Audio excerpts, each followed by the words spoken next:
There was one truth everyone in the modern world believed. You do not defeat a technologically superior army by meeting it head-on. You do not beat jet aircraft with sandals. You do not counter artillery with rice paddies. You do not challenge radar, napalm, helicopters, and satellites with bicycles and shovels. For decades, military academies taught this rule as gospel. Firepower wins wars.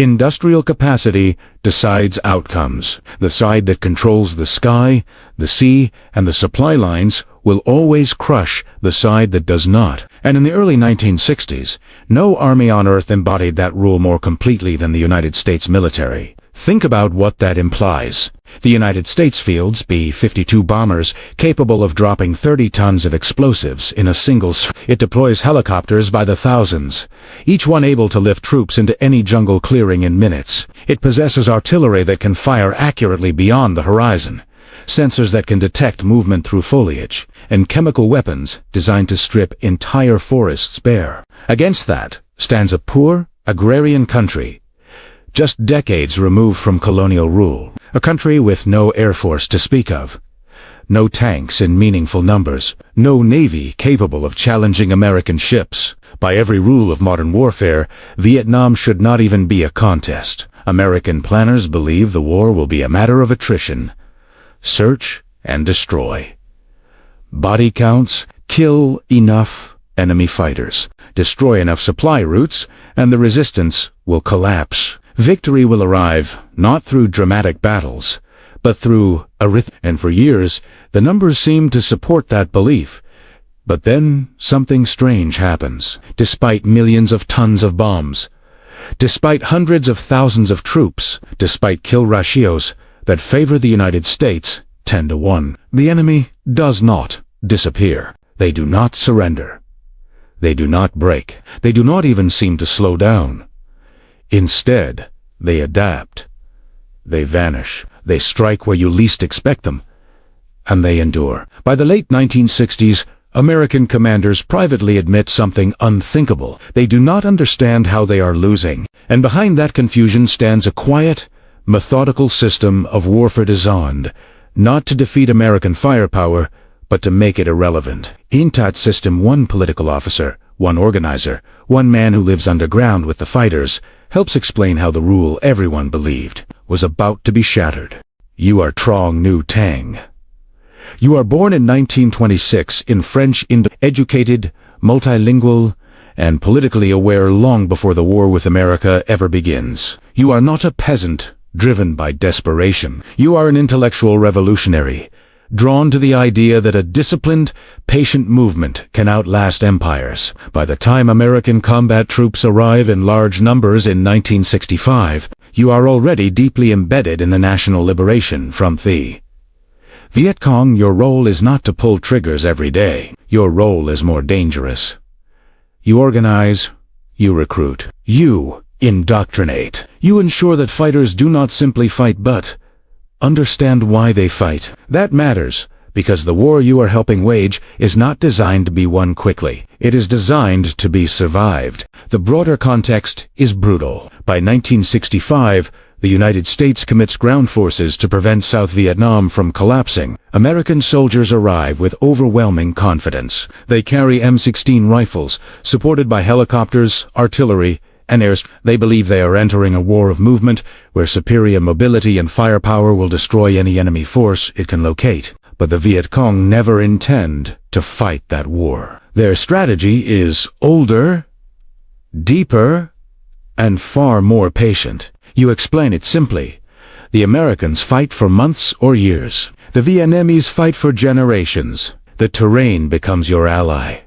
Dense jungle. Rice paddies that swallow heavy vehicles. Villages where every family has a son, a cousin, or a neighbor in the movement. Tunnels that turn the earth itself into a weapon. Strategically, this moment matters because the United States commits to a model of warfare that depends on finding the enemy, and the Viet Cong commit to a model of warfare that depends on never being found until they choose to strike. As American troop levels rise past 100,000, then 300,000, then over 500,000, the stakes escalate. Washington expects progress.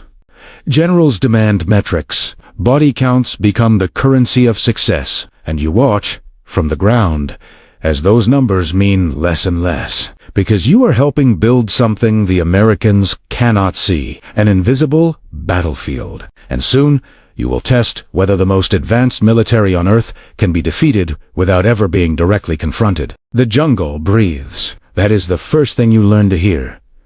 At night, insects scream. Frogs croaky, leaves rustle, but beneath it all, there is another sound, the subtle movement of men who know how to disappear. You move silently through a tunnel entrance disguised as a termite mound. The opening measures less than 2 feet across. An American soldier could not fit through it with full gear. You slip inside. The air turns damp. Close. The earth presses in from all sides.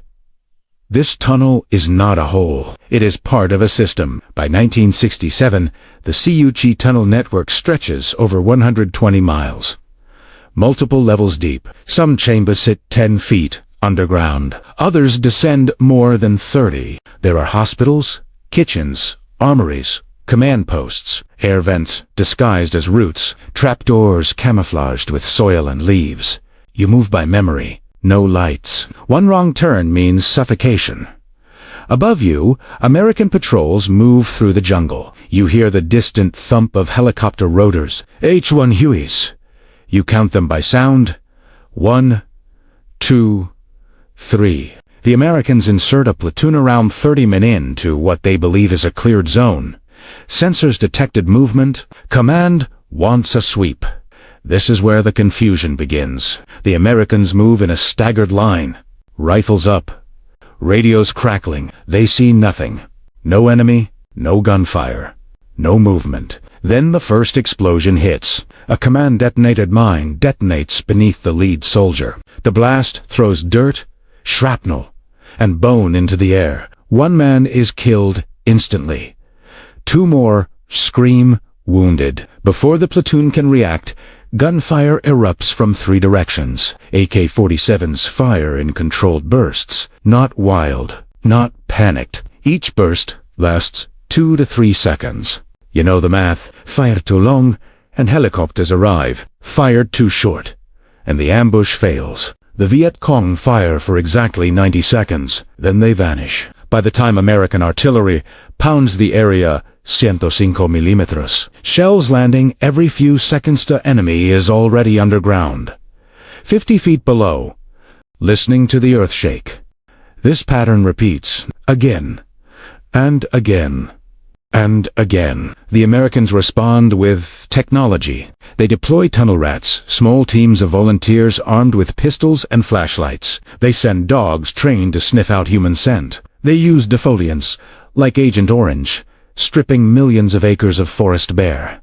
So you adapt. Tunnels zigzag to deflect blast waves.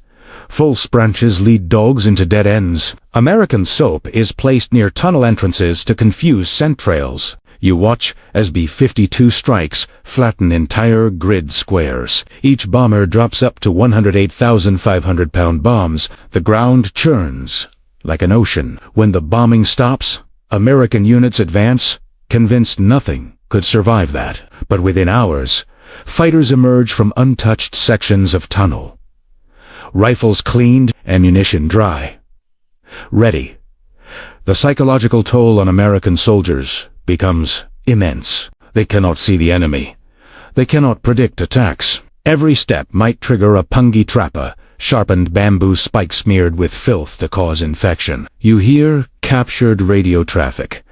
Morale is cracking. An American private writes home. The ground is alive.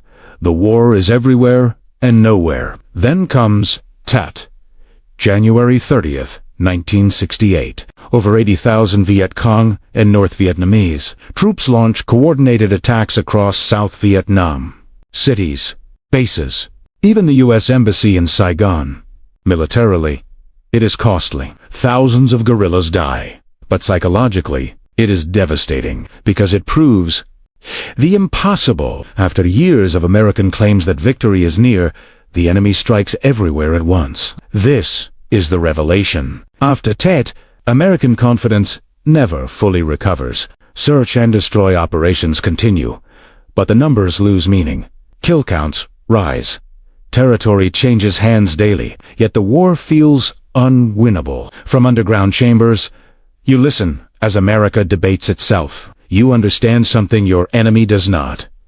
They measure progress in months. You measure it in decades. And as long as your fighters can endure, eat little, sleep underground, strike selectively, technology cannot save the Americans from exhaustion. The true impact of this strategy would not be understood until years later. From Washington to Westmoreland's headquarters, confusion reigns. How can the most advanced military in history fail to impose control?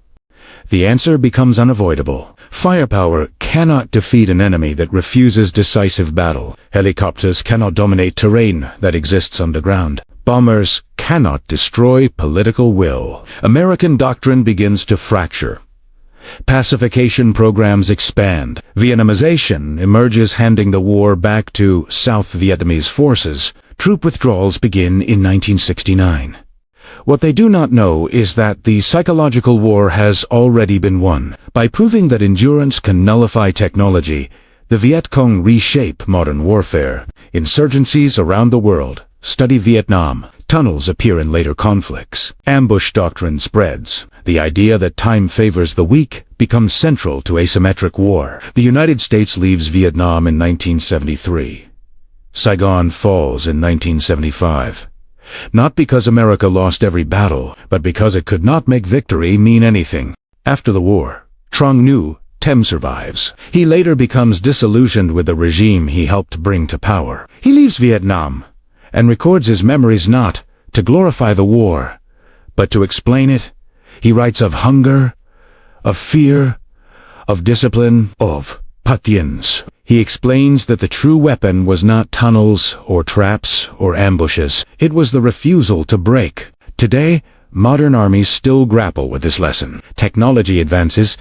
Drones replace helicopters. Sensors grow smarter. But the question remains: how do you defeat an enemy who does not need to win, only to endure? If this story moved you, please hit that like button. Every click tells the algorithm this piece of history is worth remembering. We're dedicated to rescuing these forgotten stories from the archives. If you want to join us on this mission, please subscribe and turn on notifications. Where are you watching from? Drop a comment with your city or state, and tell us if someone in your family served. Thank you for ensuring that Trong Nhu Tsing and the countless unnamed guerrillas of the Viet Cong do not disappear into silence. They deserve to be remembered.